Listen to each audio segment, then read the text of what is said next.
Hello friends, this is DL Harry and welcome to video. तो आइए देखते हैं मार्केट में आज हमें कैसे मूवमेंट्स मिले और कल हम मार्केट को किस तरीके से ट्रेड कर पाएंगे। तो यहाँ पर हमारे पास है बैंक निफ्टी का चार्ट। डेली टाइम फ्रेम पर आप देख सकते हैं कि यहाँ पर आज एक ग्रीन कैंडल बनी है। मार्केट ओपन हुई उसी जोन में, ज़्यादा डाउन साइड का ओपनिंग नहीं हुआ और फिर मार्केट ने एक अपसाइड का मूवमेंट देकर वापस डाउन आया और लास्ट में एक बाइंग आई है अच्छी। अगर हम 15 मिनट के टाइम फ्रेम पे चले तो वहाँ पे हमें पूरा मूवमेंट समझ में आएगा कि किस तरीके से आज मार्केट ने मूव किया है। तो यहाँ पर आप देख सकते हैं कि कल जो क्लोजिंग हुआ था उसी के आसपास ओपनिंग हुआ और फिर वापस से मार्केट अप गया। लेकिन कल जो हम एक ट्रेंड लाइन ड्रॉ कर रहे थे ट्रायंगुलर शेप में अपसाइड का, तो वहीं पर मार्केट ने रेजिस्ट किया प्राइस को और फिर वहीं से डाउन साइड का मूवमेंट आया, लेकिन सपोर्ट भी लिया है। तो आप देख सकते हैं कि यहाँ पर ये जो सपोर्ट लाइन थी ये टच हुई है और ये थर्ड टाइम टच हुई है। यहाँ पर फर्स्ट टाइम सपोर्ट आया और फिर buying I, second time touch हुआ एंड देन फिर से आज मॉर्निंग में बाइंग आई और थर्ड टाइम आज जब टच हुआ लास्ट आवर में तो वहाँ पर फिर से बाइंग अपॉर्चुनिटी आई है। तो यहाँ पर अभी जो प्राइस चल रहा है वो इन लेवल्स के बीच में चल रहा है। अगर आप देखेंगे तो आज प्राइस 2 बार रेजिस्ट किया है सेम लेवल पे, लगभग 750 के आसपास। तो जब तक ये अपसाइड में ब्रेक नहीं होता तब तक हम 36,000 के टारगेट को फिर से अचीव नहीं कर पाएंगे। और अगर मान लीजिए कि गैप अप ओपन होता है 36,000 के आसपास ही, तो वहाँ पर या तो होल्ड करके हमें अपसाइड का ब्रेक दे या फिर वहीं से रेजिस्ट करके फिर वापस डाउन आए, या तो ये पॉसिबिलिटी है। अगर गैप डाउन मान लीजिए हो जाता है और गैप डाउन होता है ये वापस से इसी लेवल के आसपास जहाँ पर इसने 2 बार तीसरी बार सपोर्ट लिया है आज, तो अगर वापस से ये इसी लेवल के पास आता है और वहाँ पर होल्ड करता है तो फिर ये हमें या तो वापस से यही टारगेट देगा अगर बाइंग आती है तो, अदरवाइज़ यहाँ पर बिल्डअप आएगा शॉर्ट साइड का और फिर ये डाउन साइड में हमें ब्रेक देगा। तो वहाँ पर हमारे पास फिर वापस से 35,000 का साइकोलॉजिकल लेवल और 34,800 जो कि पहले एक स्ट्रॉन्ग रेजिस्टेंस का काम कर रहा था वहाँ तक ये आ सकता है। तो ये तो थी 15 मिनट के टाइम फ्रेम पे बात। अब हम चलते हैं एक बार डेली टाइम फ्रेम पे। यहाँ पर अगर हम देखें तो अभी इसने एक रेंज बना दी है।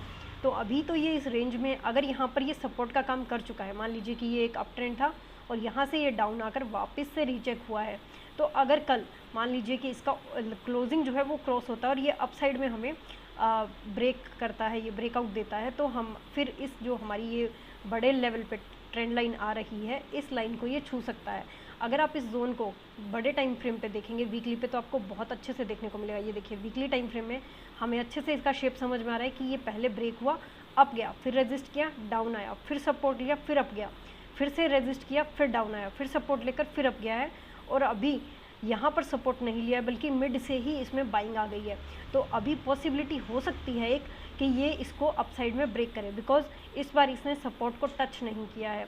लेकिन अगर यहीं से ये रेजिस्ट करता है और वापस से डाउन आता है, मान लीजिए 36,000 के लेवल को ये क्रॉस नहीं कर पाता, तो हम इसमें फिर से डाउन साइड के टारगेट देख पाएंगे और ये अपने सपोर्ट लाइन को, जो कि इस पैरेलल जोन का सपोर्ट लाइन है, इसको टच करने के लिए आ जाएगा वीकली टाइम फ्रेम पे। डेली टाइम फ्रेम पे अगर हम देखें तो यहाँ पर हमें एक बाइंग अपॉर्चुनिटी अच्छी दिखी है। अगर ये कल इस लेवल को ब्रेक कर देता है हाई को तो ये हमें अपसाइड के टारगेट दे सकता है। अगर हम निफ्टी की बात करें तो आज निफ्टी में कुछ अच्छा मूव नहीं आया।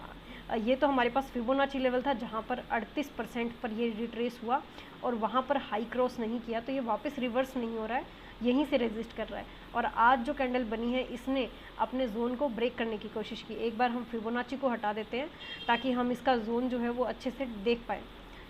15 मिनट के टाइम फ्रेम पे चलते हैं और ये जिस जोन में होल्ड कर रहा था वहाँ पर हम देखते हैं कि यहाँ पर किस तरीके से इसने आज रेजिस्ट किया है। ये देखिए, ये हमारे पास एक जोन आ रहा था जहाँ पर ये हमारे पास रेजिस्टेंस लाइन है और ये हमारे पास सपोर्ट लाइन थी, लेकिन आज इसने सपोर्ट लाइन को ब्रेक किया। देखिए 1 टाइम सपोर्ट था, सेकेंड टाइम, थर्ड टाइम और फोर्थ टाइम इसने टच किया और बाइंग आई थी, लेकिन ज़्यादा नहीं आ पाई और फिर ये डाउन साइड में ब्रेक हुआ। अब ब्रेक होने के बाद ये डाउन आया लेकिन फिर से ये रीचेक हुआ है। तो अगर ये यहीं पर रेजिस्ट करता है तो ये हमें डाउन साइड में टारगेट देगा, यानी कि अप्रॉक्सीमेटली इस लेवल तक आ जाएगा जहाँ पर ये गैप भी फिल हो जाएगा जो कि 16,360 के करीब है। और अगर ये यहीं पर सस्टेन कर जाता है तो हम इसे फेक ब्रेकआउट काउंट करेंगे और ये वापस से हमें इसी जोन तक का टारगेट दे सकता है। तो निफ्टी में अगर ये इसी जोन में कंटिन्यू करता है तो बैंक निफ्टी में भी हमें ज़्यादा अच्छे टारगेट देखने को नहीं मिलेंगे, ये 36,000 के आसपास ही कंसोलिडेट कर देगा। लेकिन अगर निफ्टी में हमें डाउन साइड के टारगेट देखने को मिलेंगे तो बैंक निफ्टी में भी हमें डाउन साइड के मूवमेंट्स देखने को मिल सकते हैं। एक बार बैंकिंग सेक्टर देख लेते हैं कि मेनली बैंक्स क्या काम कर रहे हैं। HDFC bank daily time frame पे देख लेते हैं यहाँ पर आप देख सकते हैं कि जो कैंडल बना है उसने पूरा एनगल्फ कर लिया है, लेकिन अभी सिग्नल नहीं दिया कि ये डाउन साइड में ब्रेक हो रहा है या अप साइड में। तो मोस्ट प्रोबेबिलिटी रहेगी कि ये अगर इन कैंडल्स का हाई ब्रेक कर देता है तो ये हमें अप साइड में ब्रेक दे सकता है, जहाँ पर ये इस गैप को फिल करने के लिए भी आ सकता है। ज़रूरी नहीं कि ये कल ही करे, हो सकता है कि आने वाले 2-3 दिन में ये ऐसा करे, लेकिन पॉसिबिलिटी यही रहेगी कि ये अप जाए। और अगर ये डाउन साइड में ब्रेक करता है तो ये फिर से अपने इसी लेवल को टच करेगा वापस, क्योंकि यहीं पर सपोर्ट है, स्ट्रॉन्ग सपोर्ट। इससे पहले इसके पास कोई स्ट्रॉन्ग सपोर्ट नहीं है, बल्कि हम कहेंगे कि इसके पास ये वाला जो लेवल है या ये वाला जोन हम ड्रॉ करेंगे, ना कि लेवल। यहाँ पर हम देख सकते हैं कि ये जो जोन है इसके पास, ये स्ट्रॉन्ग, इसके पास रेजिस्टेंस जोन है। तो यहाँ से या तो ये रेजिस्ट करे या फिर ये इसको चेक करके और वापस हमें अप साइड में ब्रेकआउट की सिचुएशन दे। नेक्स्ट हमारे पास है एक्सिस बैंक। एक्सिस बैंक में आप देख सकते हैं कि जो कैंडल बनी है, हमारे पास ये था कि इसके पास डाउन साइड में अभी भी टारगेट है कि ये इस लाइन को चेक करे और फिर हमें अप साइड की एंट्री दे, लेकिन अभी ये टेस्ट हुआ नहीं है, अभी भी इसके पास डाउन साइड का टारगेट है। तो हो सकता है कि ये कंसोलिडेट करते हुए 1 या 2 दिन में यहाँ तक आए, जबकि बाकी बैंक डाउन ज़्यादा नहीं आएंगे और फिर ये यहाँ पर चेक करके हमें अप साइड का मूव दे। लेकिन अगर ये इस लेवल को ब्रेक करेगा तो ये वापस से इसी जोन में आ जाएगा और यहीं पर स्ट्रॉन्ग सपोर्ट होगा, अगर सभी बैंक्स का व्यू डाउन का रहता है। तो प्रोबेबिलिटी अभी नहीं कही जा सकती, बिकॉज मोस्टली कंसोलिडेशन है। यहाँ पर देखिए ICICI बैंक में, जस्ट अ मिनट,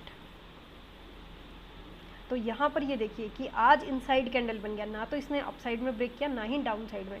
अगर ये डाउन साइड में ब्रेक करेगा तो इसको इस लाइन को चेक करने की ज़रूरत नहीं है और ये डाउन आ जाएगा।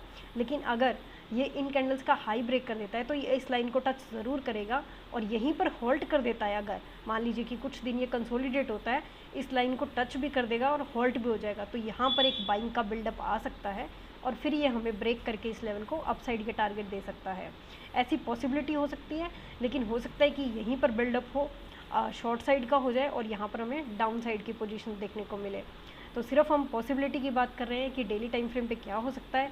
यहाँ पर सेम सिचुएशन है SBIN में भी, कि आज जो कैंडल बनी है वो पूरी डोजी टाइप है, इनडिसीजन का कैंडल है, नहीं कहा जा सकता कि अप जाएगा या डाउन। अगर 15 मिनट के टाइम फ्रेम पे चले तो यहाँ पर भी आप देख सकते हैं कि अभी भी ये एक जोन में ट्रेड हो रहा है।